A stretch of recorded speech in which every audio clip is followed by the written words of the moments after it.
मुख्यमंत्री जनजाति जीविका 2.0 ପାଇଁ 3000 कोटी मंजूर उपकृत हेबे 8 लाख आदिवासी परिवार मुख्यमंत्री जनजाति जीविका 2.0 ପାଇଁ खर्च हेबो 3000 कोटी गतकाली राज्य रे एहाकु अनुमोदन मिलिछि। मुख्यमंत्री जनजाति जीविकार प्रथम पर्यायर सफलता को आधार करी समस्त जनजाति उपयोजना और अणु प्रकल्प क्षेत्र में एहाकु कार्यकारी कराजिबो। एही कार्यक्रम अधीन रे राज्यर 8 लाख अनुसूचित जनजाति संप्रदायर हिताधिकारी उपकृत हेबे। एही योजना 2026 बिना 27 रु 2030 बिना 31 ପାଇଁ कार्यकारी हेबो। टी जिल्लार टी समन्वित आदिवासी उन्नयन संस्था और टी क्षुद्र प्रकल्प क्षेत्र माध्यम रे टी रे कार्यकारी कराजिबो। एथिपाई राज्य सरकार 2995 कोटी टंका व्ययबराद करिसंती। एही कार्यक्रम रे अनुसूचित जनजाति तथा विशेष भावे अनुन्नत जनजाति संप्रदायर हिताधिकारी निज इच्छारे निज अंचलर आवश्यकता और यथार्थ होइथिबा जेकोनोसी जीविका चयन करिबा ପାଇଁ स्वाधीनता पाइबे। निजर जीविका विकास ପାଇଁ आर्थिक प्रोत्साहन सीधासळख हिताधिकारी बैंक खाता को प्रदान कराजिबो। प्रत्येक परिवार को 3000 टंकार अनुदान राशि को 2टी समान किस्ती रे प्रदान कराजिबो। आसामरू काश्मीर गुजरातरू ओडिशा वित्पात रचुची बन्या पानी नेउची कूड़ कूड़ प्राण। देश में मौसुमी वर्षार द्वितीय पर्याय आरंभ हेबा सह पहाड़रू समतल अंचल पर्यंत प्रकृतिर तांडव देखिबाकू मिलुछि। केउठी बादल फाटुछि तो केउठी पहाड़ धसुछि। प्रबल वर्षा जोगुं जम्मू काश्मीररू केरल गुजरातरू ओडिशा और आसाम पर्यंत विभिन्न राज्य में बन्या स्थिति सृष्टि होइछि। अनेक स्थान में जनजीवन संपूर्ण विपर्यस्त होई पड़िछि। सबुठु बेसी कराल दृश्य आसुछि आसामरू पानी कबलरू प्राण बंचाइबा ପାଇଁ त्राही त्राही डाकुछि प्रतिटी जीवन। पूर्वोत्तर राज्य आसामरे प्रतिवर्ष बन्या स्थिति सबुठारु चिंताजनक रहिछि। एवर्ष मध्य कालर कराल रूपी बन्या ता गर्भरे पूरा आसामकू गिड़ी बसिछि। केउठी जीवजंतु तो केउठी बड़ बड़ कोठा गाड़ी मनीष सबु किछि बन्यारे भासुछि। सरकारी तथ्य अनुसार बन्या और वर्षाजनित घटनारे आसामरे एपर्यंत 80 जनक मृत्यु होइछि। 12 लक्षरू अधिक लोक बन्या द्वारा प्रभावित होइछन्ति। अनेक परिवार घरछाड़ा होई राहत रिलीफ शिविर रे आश्रय नेइछन्ति। खाद्य पीवा पानी और अत्यावश्यक सामग्रीर अभाव देखा देइछि। एही सबु दृश्यर वीडियो इंटरनेट रे भाइराल हेउथिबा बेले अनेक आसामवासींक सहाय्य पाई बाहरी आसिछन्ति। सोशल मीडिया रे मुख्यमंत्री को अशालीन मंतव्य 48 घंटा न पुरुनु बंधा हेले युवक मुख्यमंत्री मोहन चरण माझी को सोशल मीडिया रे अशालीन मंतव्य देइथिबा युवकों को केन्दुझर जिला नंदीपदा थाना अधिकारी तथा तदंतकारी अधिकारी धर्मेंद्र शांति 48 घंटा न पुरुनु रविवार गिरफ करिसंती। अभियुक्त जनक निज ग्राम रे लुचिकी थिबा बेले यांत्रिक पद्धति सहायता नहीं गिरफ करा जाइछि। एथिसह गोटिए मोबाइल अभियुक्तंक ठारु जबत होइछि। गिरफ अभियुक्त कलिंगा पंचायत इच्छापुर ग्रामर सुभाष दासंक पुओ सुशांत 28। सूचनानुसारे सुशांत निज आईडी दास कुमार दास सुशांत रे मुख्यमंत्री माझींक प्रति सांघातिक अशालीन मंतव्य लेखि वीडियो पोस्ट करथिले। एपरिकी उक्त पोस्ट को नहीं विभिन्न महल रे निंदा करा जाइथिबा बेले कार्यानुष्ठान दाबी होइथिला। अपरपक्षे मुख्यमंत्री को निज जिले में चक्रांत करी बदनाम उद्यम करा जाउथिबा नै आनंदपुर विधानसभा क्षेत्रर भाजपा कर्मी एवं नेतांक मध्यरे असंतोष प्रकाश पाइथिला। अगस्टरू राष्ट्रपति द्रौपदी मुर्मुंक 3 दिनिया ओडिशा गस्त। राष्ट्रपति द्रौपदी मुर्मू 2026 अगस्ट 3 तारिख ठारू 3 दिनिया ओडिशा गस्त करुछंती। से अगस्ट 5 तारिख पर्यंत ओडिशा गस्तरे आसुछंती। राष्ट्रपति श्रीमती मुर्मू वायुसेनार एक स्वतंत्र विमान रे भुवनेश्वर स्थित बिजू पट्टनायक अंतर्जातीय विमानबंदर रे पहुंचिबे। राष्ट्रपति श्रीमती मुर्मू अगस्ट 3 सोमवार कटकरे जगदगुरु कृपालु विश्वविद्यालयर घाटन करिवे। से अगस्ट 4 तारिख रे भुवनेश्वररू ब्रह्मपुर पर्यंत रे यात्रा करिवे। गंजाम जिल्लार प्रसिद्ध तीर्थस्थली तप्तपाणी रे मां कंधुनी देवी मंदिर और शिव मंदिर दर्शन करिवे। सेठारे से आरती करिवे। ओडिशा गस्त शेष करी राष्ट्रपति अगस्ट रे फेरिजिबे।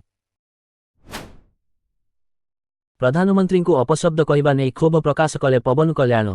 प्रधानमंत्री नरेंद्र मोदी को अपशब्द कहवा घटना रे क्षोभ प्रकाश करी आंध्र प्रदेश उपमुख्यमंत्री पवन कल्याण कहिसंती जे मोदी को संघर्ष विषय रे नुआ पीढ़ी को न जाने। जड़े व्यक्ति देश पाई जेते अधिक काम करिवे सेते अधिक समालोचनार सम्मुखीन हेबे बोली से कहिसंती। शनिवार विशाखापाटना निकट रे प्राय 5700 कोटी टंकारे निर्मित अल्लूरी सीताराम राजू अंतर्जातीय विमानबंदर उद्घाटित हेबा अवसर रे आयोजित जनसभारे पवन कल्याण एही मत देइथिले। प्रश्नपत्र प्रघट को नहीं जनता पार्टी सीजेपी ओ पक्षरु होइथिबा आंदोलन बेले प्रधानमंत्री प्रति केतेक आपत्तिजनक शब्द व्यवहार करा जाइथिबा प्रसंगरे से यह कहिथिले। एही आंदोलन रे तत्कालीन केंद्र शिक्षा मंत्री धर्मेंद्र प्रधानक इस्तीफा दाबी करा जाइथिला। निशामुक्त भारत अभियान शुभारंभ कले प्रधानमंत्री मोदी।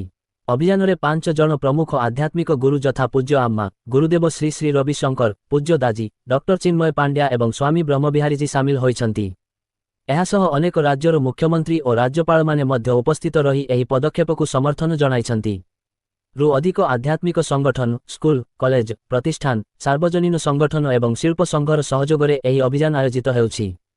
ବ୍ରହ୍ମାକୁମାରୀ, ଇସ୍କନ, ଚିନ୍ମୟ ମିଶନ ଏବଂ ଅରୋଭିଲର ବରିଷ୍ଠ ପ୍ରତିନିଧିମାନେ ମଧ୍ୟ ଏଥିରେ ଅଂଶଗ୍ରହଣ କରି ଯୁବପିଢ଼ିଙ୍କୁ ନିଶା ବିରୋଧୀ ସଚେତନତା ପାଇଁ ପ୍ରେରଣା ଦେଉଛନ୍ତି। ପ୍ରଧାନମନ୍ତ୍ରୀ ମୋଦି ନିଜର ସୋସିଆଲ ମିଡିଆ ପ୍ଲାଟଫର୍ମରେ ଏକ ପୋଷ୍ଟ କରି କହିଛନ୍ତି ଯେ ନିଶାମୁକ୍ତ ଯୁବପିଢ଼ିଙ୍କ ପାଇଁ ବିକଶିତ ଭାରତ ସଂକଳ୍ପ ଅଭିଯାନର ମୂଳ ଲକ୍ଷ୍ୟ ହେଉଛି ଯୁବପିଢ଼ିଙ୍କୁ ଡ୍ରଗ୍ସ ନିଶାରୁ ଦୂରେଇ ରଖିବା ଏବଂ ସମାଜରେ ସକାରାତ୍ମକ ପରିବର୍ତ୍ତନ ଆଣିବା ପାଇଁ ପ୍ରେରଣା ଦେବା। ଆସୁଛି ଭୟଙ୍କର ଝଡ଼ ପବନ ଏବଂ ପ୍ରବଳ ବର୍ଷାର ସତର୍କତା ଏହି ସପ୍ତାହରେ ହେବ ଏମିତି। ଭାରତରୁ ପୂର୍ବ ଏବଂ ଉତ୍ତର ପୂର୍ବ ଭାରତ ପର୍ଯ୍ୟନ୍ତ ସାରା ଦେଶରେ ମୌସୁମୀ ମେଘ ପ୍ରବଳ ବର୍ଷା ହେଉଛି। ମୌସୁମୀ ବର୍ଷା ଉତ୍ତର ଭାରତର ଲୋକମାନଙ୍କୁ ଗରମରୁ ଆଶ୍ୱସ୍ତି ଦେଉଥିବା ବେଳେ ପୂର୍ବ ଏବଂ ଉତ୍ତର ପୂର୍ବ ଭାରତରେ ଏହା ବିପର୍ଯ୍ୟୟ ସୃଷ୍ଟି କରିଛି। ପ୍ରବଳ ଝଡ଼ ଏବଂ ବଜ୍ରପାତ ବର୍ଷା ସହିତ ବିପର୍ଯ୍ୟୟ ସୃଷ୍ଟି କରିଛି। କିଛି ସ୍ଥାନରେ ମେଘ ଫାଟି କ୍ଷୟକ୍ଷତି ଘଟୁଛି ଯେତେବେଳେ ଭୂସ୍ଖଳନ କ୍ଷତି କରିଛି। କିଛି ସ୍ଥାନରେ ନଦୀଗୁଡ଼ିକ ପ୍ରବାହିତ ହେଉଛି ଯେତେବେଳେ ଅନ୍ୟ ସ୍ଥାନରେ ବନ୍ଧଗୁଡ଼ିକ ପ୍ରବାହିତ ହେଉଛି। ଏହି ସପ୍ତାହରେ ଅଗଷ୍ଟ 7 ତାରିଖ ପର୍ଯ୍ୟନ୍ତ ପାଗ ସମାନ ରହିବ ବୋଲି ପୂର୍ବାନୁମାନ କରିଛି ଏବଂ ଚାଷୀ ଏବଂ ମତ୍ସ୍ୟଜୀବୀ ସମେତ ନାଗରିକମାନଙ୍କୁ ସତର୍କ ରହିବାକୁ ପରାମର୍ଶ ଦେଇଛି। ବିଶ୍ୱ ପାଇଁ ବଡ଼ ବିପଦର ସତର୍କ ସଂକେତ ଆସୁଛି ଭୟଙ୍କର ଏଲ୍ ନିନୋ। ସାରା ବିଶ୍ୱରେ ଜଳବାୟୁ ପରିବର୍ତ୍ତନ ଏବଂ ପ୍ରଚଣ୍ଡ ତାପମାତ୍ରା ବୃଦ୍ଧି ମଧ୍ୟରେ ଆଉ ଏକ ଚିନ୍ତାଜନକ ଖବର ସାମ୍ନାକୁ ଆସିଛି। ବିଶ୍ୱ ପାଣିପାଗ ସଂଗଠନ ଅନୁଯାୟୀ ଆସନ୍ତା ଅଗଷ୍ଟ ମାସରୁ ଏଲ୍ ନିନୋ ର ପ୍ରଭାବ ଆହୁରି ସକ୍ରିୟ ଏବଂ ତୀବ୍ର ହେବାକୁ ଯାଉଛି।